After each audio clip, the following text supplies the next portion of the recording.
everybody, welcome to my channel. My name is Sharon and this is a channel that is dedicated to all things related to narcissism. I make videos every Monday, Wednesday, and Friday on all types of topics related to narcissism. So if you haven't already, please take a moment to subscribe to the channel so you don't miss any videos.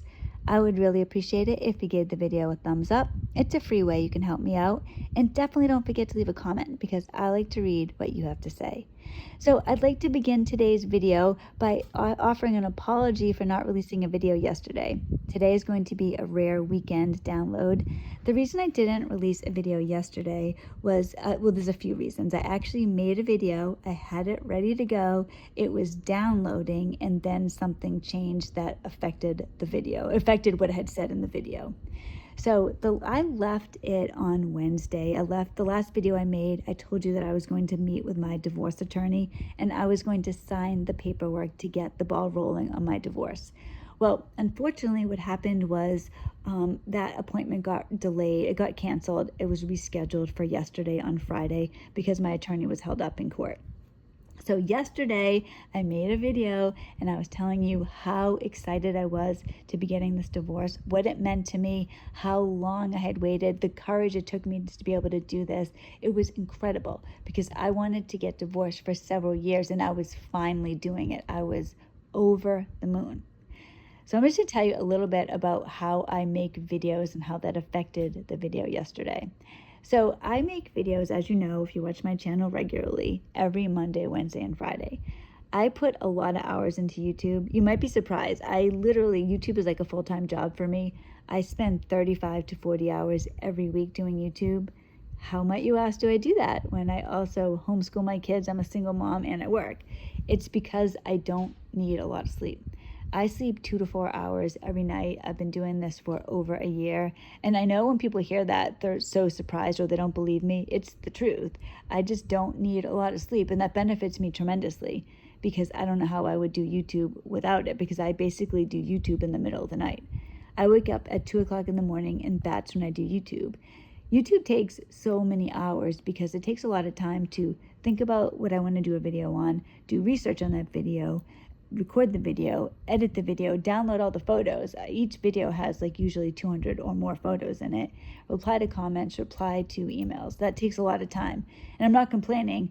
I love YouTube. I mean, even just for the fact alone that I met Joe on YouTube. I don't know if everybody knows this, but I met my boyfriend through YouTube.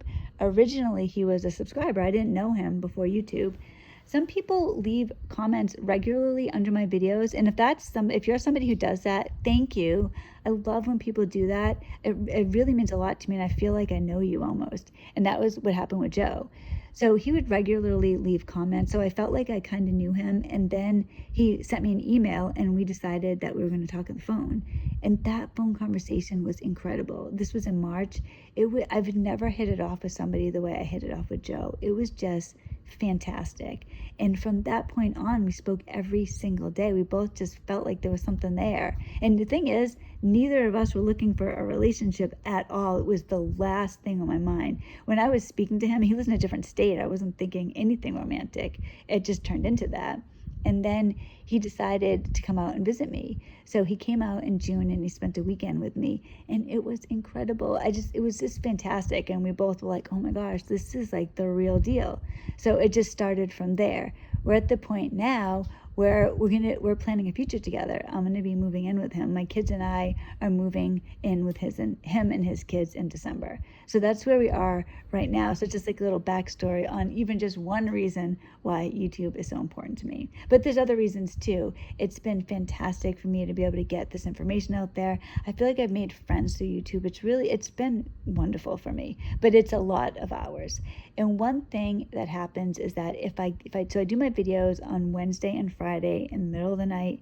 If I don't get the video done by about 8 o'clock, so done, I mean get the whole thing, like the video done, the editing done, the thumbnail like ready to go, the download can take an obnoxious amount of time. So if I do not get a video out or I get it out late, it is almost certainly because I'm having trouble downloading the video. There was one time I didn't do a video because one of my pets died, so something could have gone wrong and like that, but almost always it's a download issue. So yesterday I started the download and I was doing the download. I met with my attorney at 10:30 and I went to see her. I came back and it was only at 28%. So, but it doesn't matter because I would have deleted it even if it had downloaded. So I'm going to go into the reality of divorce, the nightmare of divorce. Now, when I talk about divorce, I am speaking specifically about divorce in New Hampshire. I know other states are different. I'm not a lawyer. I'm just telling you what I understand through my attorney. So when you hear about divorce, a lot of times you hear like that it benefits the woman. It does not benefit the woman in New Hampshire. And I'm not saying that it should. I don't think divorce should benefit women. I think it should be equal. I think, it should be fair. Like whatever happened in the divorce should be how the divorce goes. Like if somebody was abused, that should count, whether it was the man or the woman. It shouldn't just be, okay, there's just these laws and that's all there is to it. We're not going to even notice who did what. Now, in New Hampshire, you can have a divorce with fault. The problem with that, and this is important to understand if you are in an abusive situation, in my situation, I was abused. My ex abused me physically, emotionally, and financially. So this was an abusive situation. However, in order for me to use that, and the advantage to claiming abuse is that you might get more in the settlement. However, in my case, that's not really going to matter anyways. I'll talk about that in a minute. But regardless, I can't prove it. When you're an abuse victim, and this is what I did, and this is very typical for abuse victims, so just keep this in mind if this is you. You hide it. When you're an abuse victim, you don't want other people to know. You pretend it isn't happening. You hide bruises. You hide the evidence. Now, in my case, my ex did physically abuse me, but it was early in the relationship. The main issues that I dealt with over recent years was emotional and financial abuse. But regardless, like any type of abuse, if you can't prove it, if you don't have it documented, it doesn't matter. It doesn't count. And I get that. Because you can't just say, if you say somebody didn't abuse you and you accuse them of it, that's not fair. But just understand, you have to prove it. So that means you need to see doctors. You need to see a therapist. You need to talk to a pastor. You need to take photographs. You need to be able to prove it. So just keep that in mind. So in my case, it doesn't really matter anyways, because there's nothing for me to gain by doing this except push the divorce, make the divorce take a longer amount of time. All I want at this point is to be divorced from my ex. So in New Hampshire, if it's not a fault of divorce, everything's split 50-50. So proceeds of the house, 50-50. Any money in the bank account, 50-50. Stocks, 50-50. Everything, it just cut down the middle. If you have children, generally, it's 50-50 when you see them. Now, in my case, I'm just going to tell you some things that have happened. I've had a huge disadvantage in my relationship. My ex screwed me, and even today, he still has the power to affect me after all that I've been through with him. And basically, when I met with my attorney yesterday, I was going to sign the paperwork to get the divorce rolling. Now I have to wait, and I'm going to tell you why. This is what she's advised me, and I agree with her, and I'll tell you why that is. So in my case, my ex has screwed me financially. He's been outrageously financially abusive. So he has $100,000 in credit card debt.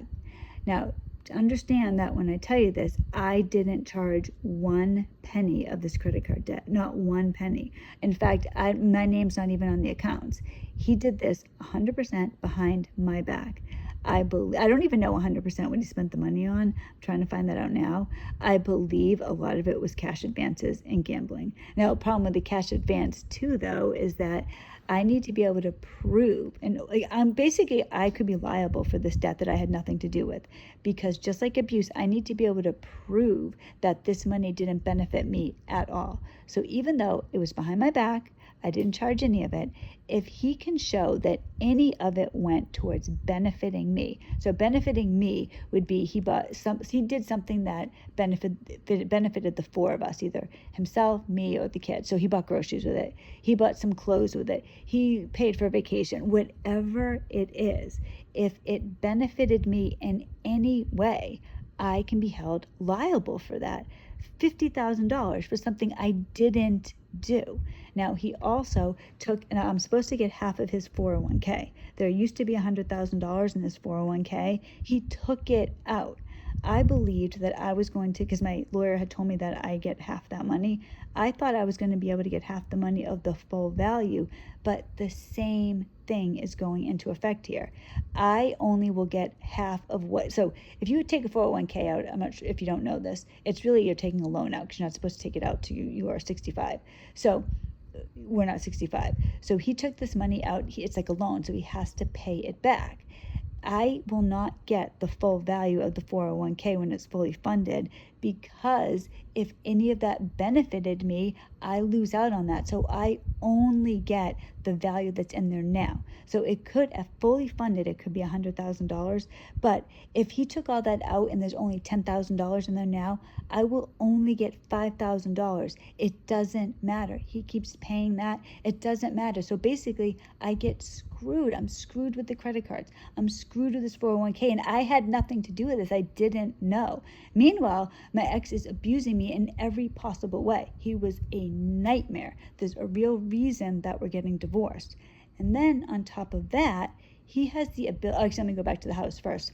So when it comes to the house, so I'm supposed to get half the money, half the proceeds after we sell the house.